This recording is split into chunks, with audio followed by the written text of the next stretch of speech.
Hello dear students, welcome back to my channel Edu Colors. बच्चों, आज इस worksheet में पढ़ेंगे हम क्लास 9th की वर्कशीट। इतिहास की वर्कशीट है, वर्कशीट नंबर 3, जो कि आपको 13 अप्रैल को मिलेगी। ये जो वर्कशीट है बच्चों, इसमें आज हम पढ़ेंगे फ्रांसीसी क्रांति यानी फ्रांस गणतंत्र कैसे बना। ठीक है, इस क्रांति में किस तरीके से क्या क्या घटनाएं हुई उसके बारे में मैंने पहले ही बता दिया है आपको। अब हम जानेंगे कि किस तरह से फ्रांस में संविधान बना और किस तरह से नेशनल असेंबली आई, लुई 16 का क्या हुआ। ठीक है, ये सारी चीज़ों के बारे में हम इस वर्कशीट में जानेंगे। तो चलिए ये वर्कशीट शुरू करते हैं। उससे पहले मेरे चैनल एडू कलर्स को आप सब ज़रूर सब्सक्राइब करें, साथ में लगे बेल आइकन को भी प्रेस करें। अगर वीडियो अच्छा लगता है तो इसे अपने फ्रेंड्स में, अपने ग्रुप में शेयर करें। चलिए अब हम कंटेंट को पढ़ते हैं। साम्राज्य में बढ़ते हुए विरोध के कारण लुई 16 ने नेशनल असेंबली को मान्यता दे दी। ठीक है, लुई 16 ने देख लिया कि जो फ्रांस की जनता है, तृतीय स्टेट है, जिन्होंने फ्रांसी की थी, वो अब पीछे हटने वाले नहीं हैं। तो हार मानकर लुई 16 ने नेशनल असेंबली को मान्यता दे दी और एक संविधान बनाने पर वो राजी हो गया।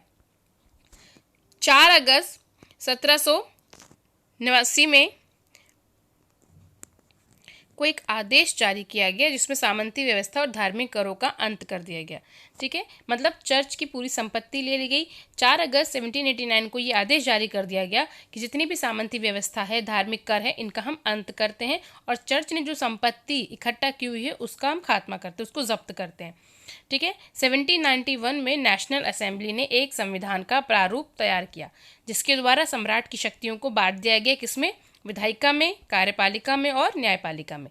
ओके, हालांकि वोटिंग का जो अधिकार था केवल पुरुषों, ये बात ध्यान रखिएगा कि फ्रांस में जब वोटिंग राइट्स मिले तो केवल पुरुषों को मिले, वो भी कौन से पुरुष? जो 25 साल से अधिक हो और जो 3 दिन की मजदूरी के बराबर क्या करते हो? टैक्स देते हो।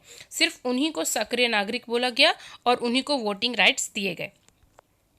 सरकार की नीतियों पर चर्चा करने में राजनीतिक क्लबों की बहुत महत्वपूर्ण भूमिका थी। इन क्लबों में सबसे इंपॉर्टेंट था जैकोबिन क्लब। ठीक है, जैकोबिन क्लब इसलिए था क्योंकि इसका एक तरह से मुद्दा तो था कि गणतंत्र रहे फ्रांस में हमेशा, लेकिन इसका जो तरीका था वो सही नहीं था। इसका नेता था मैक्सिमिलियन रॉब्सपियर। इस क्लब के लोगों को सौ कुलात भी कहा जाता था क्योंकि वे बिना घुटने वाली पैंट पहनते थे और वो लाल टोपी धारण करते थे। मुख्य रूप से इसके सदस्य कौन थे? छोटे दुकानदार, कारीगर, नौकर, दिहाड़ी मजदूर आदि। ठीक है, उसके बाद हम देखते हैं कि 10 अगस्त 1792 को इस क्लब के लोगों ने राजा के खिलाफ विद्रोह कर दिया और महल पर कब्जा कर राजा को कैद कर लिया। नए चुनाव करवाए गए जिसमें सभी पुरुष जिनकी उम्र 21 वर्ष से अधिक थी को मत देने का अधिकार मिला। इस नए असेंबली को कन्वेंशन नाम दिया गया। ठीक है, ये ध्यान रखना है, कन्वेंशन नाम दिया गया। ठीक है, 21 सितंबर 1792 को राजतंत्र का अंत कर दिया गया और फ्रांस को गणतंत्र घोषित कर दिया गया। लुई 16 को देशद्रोह के आरोप में 21 जनवरी, ठीक है, 21 जनवरी 1793 को मौत की सज़ा सुना दी गई। ठीक है, ये तो हो गया हमारे कि जो मतलब लुई 16 की जो फांसी हुई थी वो वाली डेट। ठीक है, यहाँ पर विभिन्न तरह की डेट्स हैं जो थोड़ा सा आपको याद रखना है बच्चों, क्योंकि जब आप एग्ज़ाम में अगर आप आंसर लिखते हैं तो जब आप डेट्स लिखते हैं, हालांकि डेट्स नहीं लिखेंगे तो आपके नंबर नहीं कटेंगे, लेकिन अगर आप डेट्स लिखते हैं तो आपका जो आंसर है वो बहुत इम्प्रेसिव हो जाता है, टीचर के ऊपर बहुत अच्छा प्रभाव उसका जाता है। अब चलिए हम यहाँ पर क्वेश्चन आंसर को देखते हैं। फ्रांस में सामंती व्यवस्था का अंत कब किया गया था?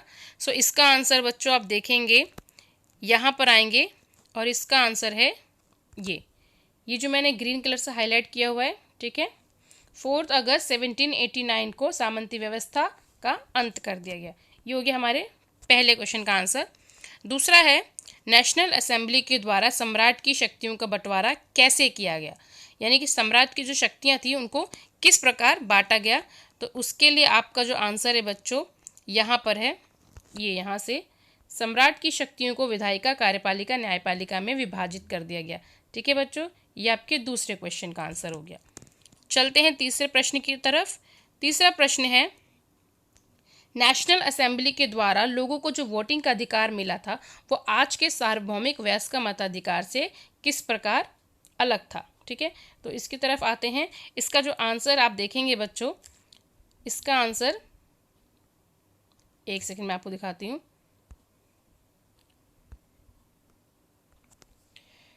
नेशनल असेंबली द्वारा लोगों को जो वोटिंग का अधिकार मिला था वो आज के सार्वभौमिक वयस्क मताधिकार से बहुत अलग था, क्योंकि उसमें केवल पुरुषों को ही वो अधिकार मिले थे, जबकि सार्वभौमिक वयस्क मताधिकार में सब समान है। ठीक है, ये हो गया हमारा थर्ड क्वेश्चन का आंसर। अब हमारा फोर्थ क्वेश्चन है, जैकोबिन क्लब का नेता कौन था, इस क्लब के सदस्य कौन कौन से लोग थे। तो यहाँ पर आएंगे हमारे जो फोर्थ क्वेश्चन है उसके पहले पार्ट का आंसर है कि जब जैकोबिन क्लब का जो नेता था उसका नाम था मैक्सिमिलियन रॉब्सपियर। ठीक है, और इसके सदस्य कौन थे, मुख्य रूप से इसके 10 सदस्य थे, छोटे दुकानदार, कारीगर, नौकर, दिहाड़ी मजदूर। ठीक है, ये हो गया आपके चौथे क्वेश्चन का आंसर। आगे बढ़ते हैं, पांचवा प्रश्न है, फ्रांस गणतंत्र कब बना। सो यहाँ पर आएंगे 21 सितंबर, ठीक है, 1792 को राजतंत्र का अंत कर फ्रांस को गणतंत्र घोषित किया गया। ठीक है बच्चों, तो ये हो गया हमारे फिफ्थ क्वेश्चन का आंसर। सो बहुत इजी वर्कशीट थी, आप वीडियो को पॉज करके आंसर्स लिख सकते हैं। सो आई होप आपको ये वर्कशीट जो है वो अच्छी लगी होगी, समझ में आई होगी। बच्चों अगर आपको ये वर्कशीट अच्छी लगी है, समझ में आई है, तो इसे अपने फ्रेंड्स में शेयर करें। मेरे चैनल एडू कलर्स को ज़रूर सब्सक्राइब करें। कमेंट सेक्शन में बताएं कि वीडियो कैसा लगा। वीडियो देखने के लिए थैंक यू सो मच।